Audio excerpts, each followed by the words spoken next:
Bonsoir à tous, bonsoir à toutes, bonsoir Marie-Josée. Bonsoir. Merci d'avoir accepté l'invitation de venir ce soir pour nous parler de votre parcours particulier et de comment vous êtes arrivé à aider l'autre à être soi-même et à trouver son chemin. Voilà. Parce que je suis très heureuse d'être avec vous. Et là, encore plus qu'on est sur Facebook. Donc, moi, je suis en train de partager là, le lien à l'instant là, pendant qu'on se parle, là, pour que les D'accord, gens puissent nous suivre. il n'y a pas de souci comme ça. Si les gens ont envie de vous poser une question, ils peuvent vous poser une question parce que moi, j'ai les interrogations qui m'apparaissent directement sous les yeux. Donc voilà, c'est une soirée interactive où les gens vous posent des questions sur votre parcours, sur vos livres, sur ce que vous allez faire, puisque je pense que ce petit virus a dû quand même changer pas mal de choses dans votre façon de consulter, mais aussi de faire vos conférences, vos ateliers, des choses comme ça, non? Bien, c'est certain qu'en ce temps de confinement, on revoit toute notre façon de faire, mais puisque la technologie nous le permet et si bien avancé, on a fait, moi je travaille en collaboration avec mon amie Nancy Marcoux, donc on a fait beaucoup de choses, nous, via Zoom, justement. Alors, au début même du confinement, là, on offrait des méditations gratuites, on rassemblait c'est le dimanche matin, on pouvait être 150, 200 personnes et on animait méditation comme ça. Puis on a fait aussi nos activités professionnelles via Facebook et le Zoom. Voilà. Donc, Marie-Josée, je voulais que vous nous parliez un petit peu de votre parcours qui est complètement atypique quand même. En fait, mon parcours est atypique parce que je suis une personne passionnée de spiritualité depuis l'âge de 15 ans. Et j'ai commencé une quête spirituelle à cet âge-là, sans trop savoir pourquoi, honnêtement. Mais je me souviens de ce temps de ma vie où je me suis mise à me poser des questions comme pourquoi suis-je sur la Terre? Est-ce que Dieu existe? Qu'est-ce qui va arriver après la mort? Quel est le sens de ma vie? Et pour moi, c'est une des définitions de la spiritualité, c'est cette quête de sens que nous portons et qui s'éveille, et qui est là, qui apparaît à un moment donné dans notre vie pour toutes sortes de raisons, de façon très différente. Et ça, cette quête-là, moi, me conduit à un grand questionnement, me conduit à faire des démarches.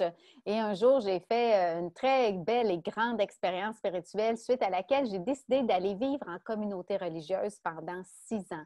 Donc, de l'âge de 22 à 28 ans, j'étais une bonne sœur. J'ai vécu en communauté religieuse. Donc, c'est ça qui est atypique parce que j'ai 48 ans. Donc, c'est pas quelque chose où à cet âge-là, en tout cas, c'était vraiment pas commun. Moi, toutes mes amies elles étaient en couple, elles se mariaient, elles avaient un premier enfant, elles étaient dans le plein déploiement de leur carrière. Et moi, j'avais une toute autre vie. Voilà. Ouais. C'est une jolie expérience quand même. Oui, c'est une expérience qui m'a... comme je le dis souvent, il y a de ces expériences que nous vivons que si je ne l'avais pas fait, honnêtement, je pense que ça aurait été un regret toute ma vie. Je crois que ça m'aurait poursuivi de me dire, je sentais que j'avais l'appel comme ça à la vie consacrée. Par contre, au bout de 6 ans, ben, je me suis rendu compte que ce n'était pas ma place. Puis à un moment donné, ben, non, pas d'autre choix dans la vie que de vivre les choses pour se découvrir à travers ça.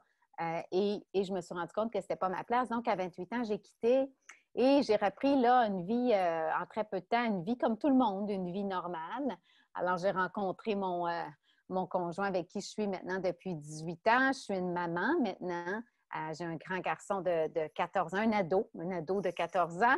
Et à travers ça, tout en travaillant, parce que j'ai une vie professionnelle, je suis en affaires, je suis dans la vente, mais à travers ça, j'ai poursuivi ma passion pour la spiritualité, ce qui m'a amené à écrire plusieurs livres. Donc, au cours des 8 dernières années, j'ai publié 7 livres, 2 en collaboration avec mon amie Julie Vincelette, ça a été nos premiers livres, et ensuite 5 livres en tant qu'auteur en développement spirituel. Donc, 3 livres pour adultes, 2 livres pour enfants. Et voilà, et là, j'ai offert des conférences, animé des retraites. J'ai même eu ici au Québec mon émission sur ma TV Montréal où je recevais des gens pour parler de leur spiritualité. Et depuis environ, en fait, 2 ans, je travaille avec mon amie et collaboratrice Nancy Marcoux, où ensemble, en fait, on développe aussi un processus un processus à travers 5 mouvements parce qu'avec le temps, bien, c'est sûr que la spiritualité, c'est quelque chose qui s'approfondit, qui s'intensifie.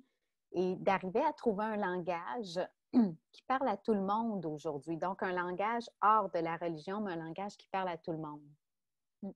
C'est vrai que moi, quand vous utilisez le mot rayonnement, parce que vous l'utilisez pas mal, enfin, bien, moi, je trouve que c'est vraiment très approprié actuellement. Le mot rayonnement, c'est vraiment ce que ce que devraient chercher les gens et ce que les gens sont réellement en eux. Du coup, s'ils arrivent à trouver ce qu'ils ont en eux, ils arriveront à rayonner.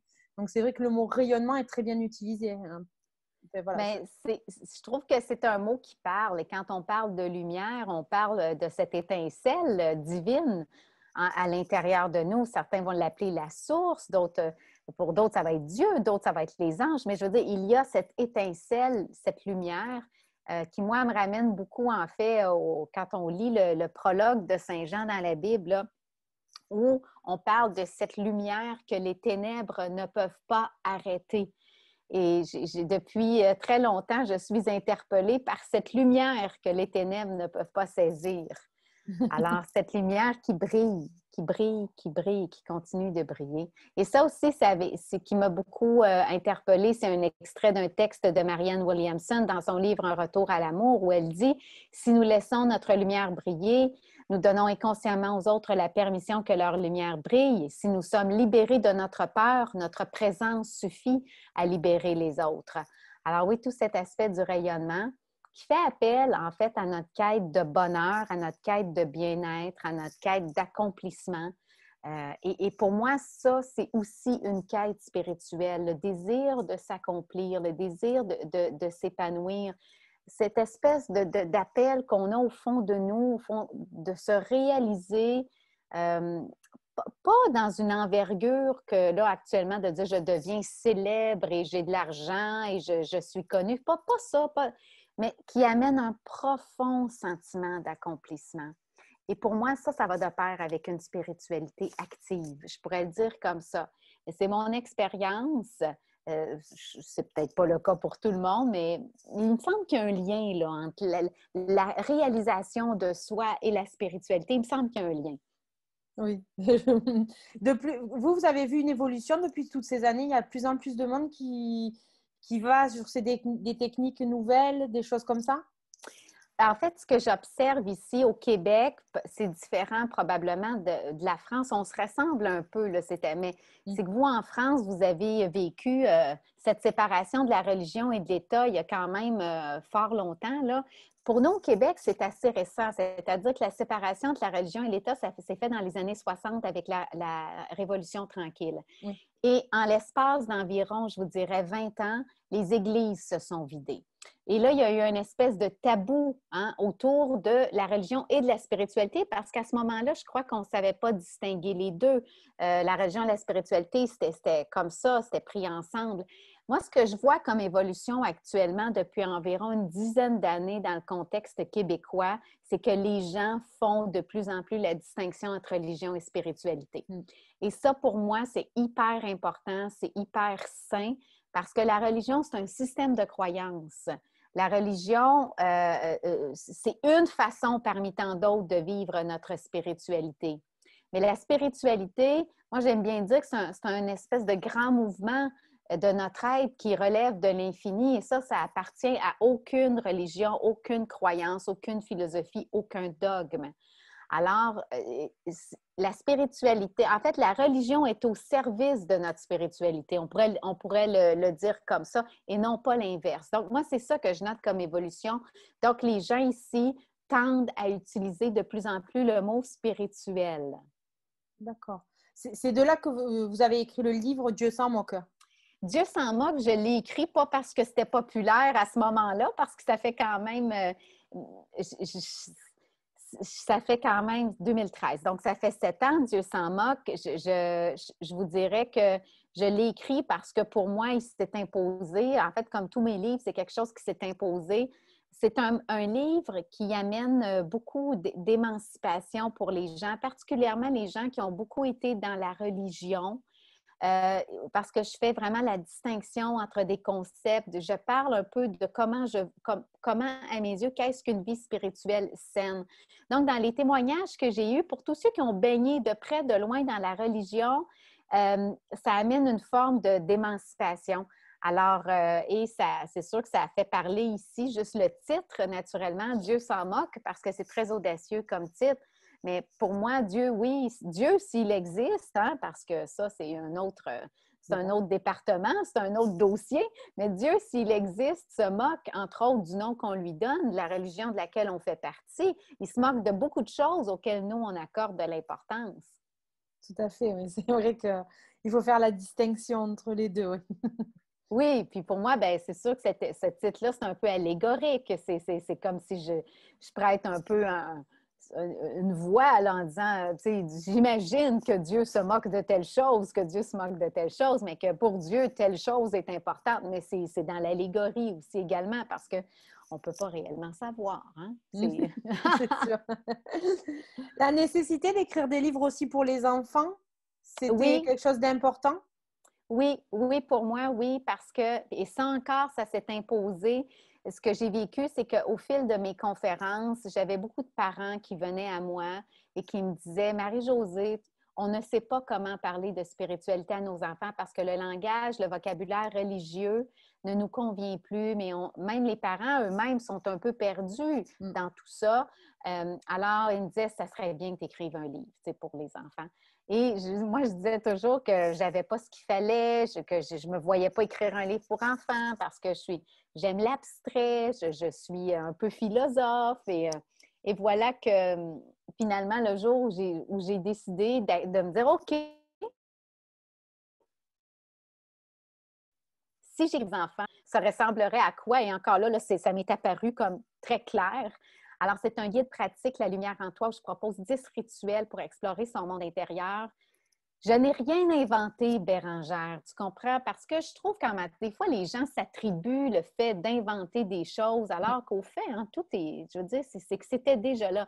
Je n'ai rien inventé. J'ai pris des rituels qui sont déjà là dans différentes traditions, mais de les remettre au goût du jour et de leur donner peut-être un sens nouveau, ben, ou de l'amener justement à la portée de main des enfants pour que ça soit très facile. Alors, ce que j'aime en fait, de ce guide-là, en tant que mère, je m'étais fait le devoir de faire en sorte que ce soit pour tout parent qui veut accompagner son enfant, mais que ça ne soit pas long. Ouais. Donc, ce sont des petits rituels qui, honnêtement, en 10 minutes, on peut faire, tu sais, pour la plupart avec nos enfants. Je donne les pages à lire. J'explique le rituel aux parents, c'est court. Ensuite, je donne les pages à lire avec l'enfant, les questions à poser, le vocabulaire à utiliser, tout ça pour ouvrir la discussion hein, avec nos enfants parce que c'est ça le but. C'est qu'on veut ouvrir cette discussion sur la spiritualité à nos enfants qui ont besoin de recevoir et d'alimenter leur vie spirituelle et qui le demandent aussi. Ouais, les enfants sont de plus en plus demandeurs actuellement. Ça, c'est vrai. Oui, oui, et puis et les enfants ont besoin de recevoir des croyances. Nous forgeons, nous nous formons parce que nous avons reçu des croyances. Et ça, c'est le propre de l'enfance. On reçoit des croyances à tout niveau, tout point de vue. Maintenant, ce qui est beau, c'est qu'en tant que parents, nous pouvons transmettre nos croyances, mais dans un dialogue d'ouverture, en sachant très bien que notre enfant va grandir et quand il va devenir ado, jeune adulte, il va remettre en question toutes ces croyances-là et c'est très sain. C'est très sain d'amener aussi cette liberté de remettre en question des croyances. Tout à fait, ça c'est très important. Et la spiritualité à l'école, alors, qu'est-ce que Marie-Jo en pense? En fait, la spiritualité, ben nous ici, je ne sais pas là, pour vous en France, mais je pense que vous, c'est très séparé. Oui. Hein? Je pense que les enfants vont au catéchisme, c'est plutôt ça. Nous, depuis maintenant plusieurs années, ce que nous avons en fait dans nos écoles, on a ce qu'on appelle un cours d'éthique et de culture religieuse. Donc, c'est plus un cours, tout dépendamment de l'enseignant. En fait, c'est un cours aussi qui va quand même viser à donner des repères au niveau de l'histoire et de la culture religieuse. Alors, à proprement dit, est-ce qu'on peut parler de spiritualité dans nos écoles? Je ne crois pas. Et ça dépend. Et encore une fois, ça dépend des enseignants parce qu'on a quand même des courants ici au Canada où la méditation devient de plus en plus populaire dans les écoles. Alors, la méditation est porte d'entrée pour la spiritualité, définitivement. Alors, est-ce qu'il y en, dire qu'il n'y en a pas, je ne pense pas que c'est faux. Je crois qu'il y en a, mais ça dépend beaucoup des enseignants. Il y a des enseignants qui vont opter pour des techniques de méditation et de pleine conscience dans le but d'aider les enfants, puis ils vont l'amener sous des formes de respiration et tout ça. Alors, ça dépend beaucoup des enseignants. Je ne crois pas qu'actuellement, en fait, le ministère de l'Éducation donne des lignes là, en ce sens-là. Ça revient, on est dans ce mouvement de liberté. Hein? C'est ça. Le courant tout doucement, en espérant que les portes s'ouvrent un peu plus vite. Parce que c'est parfois compliqué pour l'école. Hein? Ben voilà, et en fait, moi, je peux comprendre, en fait, en tout cas, nous, ici au Québec, c'est comme une grande transition.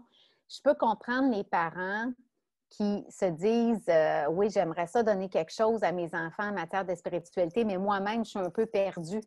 Je conçois que ce n'est pas évident, que ce n'est pas facile. Alors, de là, des outils comme les livres que je fais, même les livres pour adultes sont aidants pour se retrouver en tant qu'adulte parce que je ne présente pas de système de croyance dans mes livres. Moi, j'aborde la spiritualité plus sous l'angle, on va dire, du développement psychospirituel. Donc, de comprendre un peu comment se vit ce développement-là, peu importe le système de croyance auquel on appartient. Oui, ça, c'est sûr. Hein? Oui. Ouais. Votre programme pour les mois à venir? Mais pour les mois à venir, Bérangère, ce qui est vraiment chouette, c'est que maintenant, je travaille avec mon amie Nancy Marcoux. Et Nancy, c'est une personne très spirituelle, vraiment. Je pense que tu aimerais beaucoup la rencontrer éventuellement, de ce que tu m'as partagé de toi. Nancy a un long cheminement aussi, mais elle est aussi, elle a aussi des études en management, en leadership, avec tout ce côté, ces études aussi qui touchent aussi le domaine psychospirituel. Alors, on s'est rencontrés, nous, il y a environ 3-4 ans, et ça a été en fait un constat qu'on voyait un peu les choses de la même façon. Et Nancy, qui a un long parcours, en fait, d'accompagner les gens en thérapie ou en psychothérapie, elle a fait ça pendant des années, elle a développé un processus, en fait, en 5 mouvements. Et 5 mouvements, en fait, que là, actuellement, nous portons ensemble, nous développons ensemble. C'est elle qui l'a créé, à la base, qui a amené ces mots-là. Encore là, on ne va pas dire que c'est des choses qui n'existaient pas. C'est toutes des choses qui existent, mais c'est le fait comment nous les articulons ensemble qui, en fait, probablement, qui se démarque puis qui est un peu, et qui est une création, en fait. Et ces 5 mouvements-là, Bérangère, c'est la conscientisation, le mouvement de la conscientisation qui est présent dans toute vie. Hein? On le vit actuellement là, au plan mondial, une grande conscientisation au plan mondial. Et ensuite, il y a également le mouvement de l'émancipation. Quand on fait une prise de conscience, nécessairement, après ça va venir un besoin de s'émanciper, de se libérer, de s'affranchir, de pardonner, peu importe, il y a plusieurs façons de s'émanciper. Et cette émancipation-là va nous amener à l'autre mouvement qui est la syntonisation. Et la syntonisation, c'est cette capacité à syntoniser notre essence pure qui nous sommes véritablement pour vivre l'autre mouvement qui est la régénération. Et la régénération qu'il dit, et encore là, la régénération, c'est quelque chose de beau, c'est quelque chose de grand. Et quand on est dans la régénération, ça nous conduit à la célébration. Et la célébration, je dirais, dans le fait de voir le sacré, de reconnaître le sacré hein, en toute chose, en toute personne, en toute circonstance. Donc, ces 5 mouvements qui finissent tous par T-I-O-N pour rappeler la dynamique. Hein, le mouvement, c'est quelque chose, c'est une action. T-I-O-N à terminaison fait appel à une action. 5 mouvements qui vont nous amener, on le nomme le processus d'être soi. 5 mouvements qui sont là, si on veut bien les voir. Et à travers ça, bien, on développe, à base avec ces mouvements-là, on développe des programmes en ligne. On a entre autres le programme Vent de sagesse qui porte un vent de sagesse, mais c'est pour pouvoir s'approprier, pour que les gens puissent en fait conscientiser ces mouvements-là et faire en sorte que ce processus puisse travailler de façon active. Alors, on est réellement 2 passionnés. Bérangère, si vous voyez les conversations que nous avons ensemble. Mais je trouve ça beau pour ma part. En fait, c'est un cadeau pour moi d'avoir rencontré Nancy. Et je trouve ça beau que, après avoir écrit, tu sais, tous ces livres-là, pour moi, c'est une continuité. Puis une continuité dans une profondeur. Et là, ben, on a commencé à écrire un livre ensemble. Donc, il y en aura d'autres, voilà. Fait que c'est ça qui vient pour nous. On va animer, en fait, même si les choses vont bon train, là, on anime un voyage en Tunisie. C'est organisé par une agence ici au Québec, mais on va animer un voyage en Tunisie en mai 2021. On a des projets là, comme ceux-là. Les conférences et tout, vous avez repris ou pas encore? Ou elles sont sur le net? On travaille plus actuellement à travers nos programmes en ligne. Ouais. C'est sûr qu'on a un groupe Facebook et là, j'invite les gens vraiment à venir nous rejoindre. Le groupe Facebook expérientiel qui se termine par CIEL. Ça, c'est notre communauté, là, notre belle communauté où là, on donne du contenu de façon régulière et c'est vraiment avec ces gens-là qu'on va offrir des lives, qu'on va offrir des webinaires par moment, à qui on va offrir des méditations aussi. Alors, on travaille actuellement de cette façon-là. Conférence en salle, bien, éventuellement, probablement un jour, mais actuellement, c'est un climat quand même très incertain hein, à ce niveau-là. Là. Ouais. Oui, totalement. Est-ce que du coup, vous ressentez un peu plus la peur chez les gens aussi quand ils viennent prendre vos programmes en ligne ou c'est des gens qui avaient déjà commencé un chemin? Ben, ça, je trouve que c'est difficile à savoir, honnêtement. Ouais. Bon, parce que, tu sais, pour être honnête, avec tout le contexte qu'on vit actuellement, qui n'a pas vécu un peu de peur? C'est tout à fait normal. On est dans un grand contexte d'incertitude. Est-ce que qui était en cheminement? Qui a décidé d'entreprendre un cheminement? C'est très, très difficile à dire. Mais je crois que les gens se questionnent. Pour mon expérience à moi, je vois beaucoup de gens autour de moi, de mes proches. Je les entends dire des choses, je les entends avoir des réflexions qu'ils n'ont jamais eues et que je ne m'attendais pas à ce qu'ils aient ce genre de réflexion-là. En tout cas, moi, ce que je vois, c'est qu'il y a aussi une forme d'éveil actuellement. Maintenant, est-ce qu'on va, tu sais, il faut encore là, hein, tu sais, mettre les choses en perspective. Les gens disent, ah oui, c'est un éveil spirituel. En fait, parlons juste d'un éveil de devenir plus conscient. Et de devenir plus conscient signifie des choses aussi simples que comme, finalement, je suis bien en confinement à la maison. Ça me fait réaliser que j'aime beaucoup passer du temps avec ma famille et que des fois, la vie étant trop active, je néglige ma famille. Ce sont pour moi des éveils de conscience, c'est ça. C'est dans c'est dans le très concret. Les gens qui ont réalisé qu'il y avait besoin de moins de choses, mais il n'y avait pas autant besoin de choses matérielles pour être heureux. C'est tout ça. Aussi simple que les gens qui ont réalisé que finalement, cuisiner à la maison, c'était quelque chose d'agréable. Et ça rapproche la famille ensemble. Alors, moi, c'est ma façon aussi de voir les éveils de conscience parce que des fois, on parle de éveil de conscience signifie grande expérience. Pour moi, l'éveil de la conscience, c'est aussi dans le day-to-day, dans notre quotidien. Et ça, je pense qu'on le voit autour de nous. Les gens font des prises de conscience actuellement. Donc, il y a une conscientisation. C'est vrai que beau mouvement. Ouais. Oui, nous, ils sont plus allés acheter local en France. On a fait beaucoup plus de choses plus proches. En fait, on s'est rendu compte qu'on était tous derrière des écrans et petit à petit, en fait, on se rapproche des gens, quoi.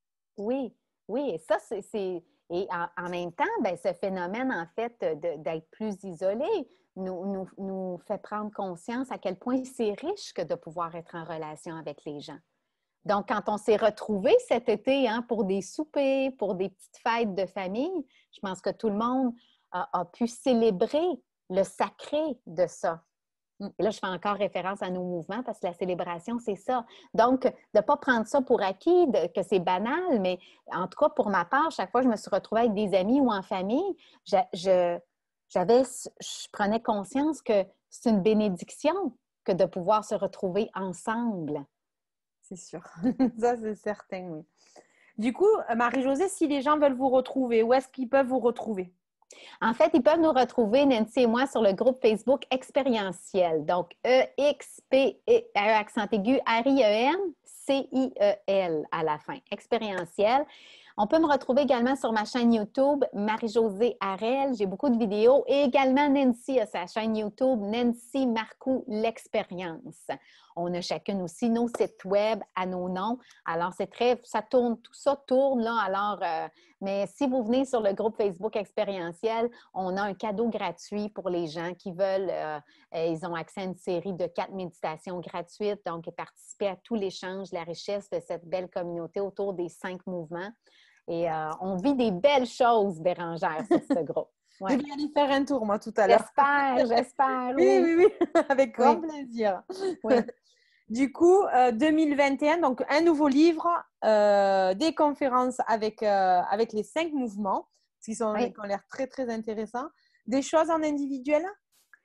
Pour ma part, écoute, actuellement, tout ce qui touche le côté là, de la spiritualité, je travaille vraiment en collaboration avec Nancy.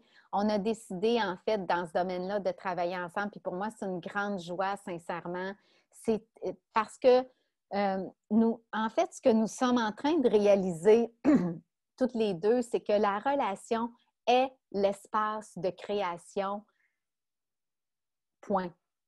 En fait, tu sais, Bérangère, quand on regarde la création, tout est relation dans la création. Et la déduction qu'on peut faire, c'est se dire, la création jaillit d'une relation. Bon, que ce soit la relation à soi, la relation à d'autres, la relation à l'environnement, la relation, mais tout est relation. Et c'est pour ça qu'on aime tellement travailler ensemble, c'est que cette relation-là qu'est la nôtre et dont bénéficie là, notre belle communauté sur expérientiel, cette relation qu'est la nôtre a permis l'émergence, en fait, de ces 5 mouvements que Nancy portait en elle, mais c'est ensemble que ces mots-là sont apparus et là, nous le développons en fait ensemble, on l'amène ensemble encore plus loin, mais c'est ça qui est magnifique, c'est ça qui est grandiose. Alors, ouais, on travaille ensemble, puis sais-tu quoi? Moi, j'ai plus tellement le goût de travailler seule. Sincèrement, j'aime beaucoup travailler avec, j'ai toujours été comme ça, puis j'aime travailler avec une petite équipe, j'aime travailler, alors c'est une grande joie pour moi de travailler avec Nancy. C'est super. J'irai voir aussi ce que fait Nancy du coup. Oui, ça va donner oui. Voilà. Un mot pour finir, Marie-Josée, qu'est-ce que vous auriez envie de dire aux gens? J'ai envie, Bérangère, de lire un extrait de mon tout dernier livre, Rendez-vous avec l'infini. Et là, je vais y aller au hasard. Je vais tout simplement ouvrir en demandant qu'est-ce qui va parler aux gens qui nous écoutent en ce moment. Et ça, c'est Rendez-vous avec l'infini, Confession d'une femme en quête spirituelle. C'est un livre très intime. Ah! J'aime bien ces petits moments comme ça. C'est un chapitre qui s'intitule « Le doute ». Je viens de tomber là-dessus.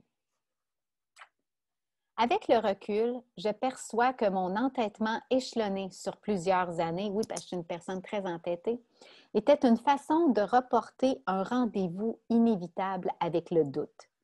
Il nous faut en parler, parce que dans les livres de spiritualité contemporaine et de développement personnel que je lis, tout semble une certitude faisant peu de place au doute. Pourtant, la foi implique le doute. La foi ne consiste pas à croire mordicus à quelque chose en essayant de se convaincre à coups d'arguments rationnels, non. La foi, c'est précisément le choix délibéré de croire même quand rien ne justifie qu'on y croit encore. La foi, c'est admettre le doute, le regarder bien en face et comprendre qu'il va nous accompagner pour toujours. La foi, c'est accepter d'être secoué et ébranlé dans nos convictions les plus sûres. La foi, c'est l'évidence de notre vulnérabilité par rapport aux incertitudes qui se pointent. Voilà, je laisserai ça comme ça. Moi, ça me parle beaucoup.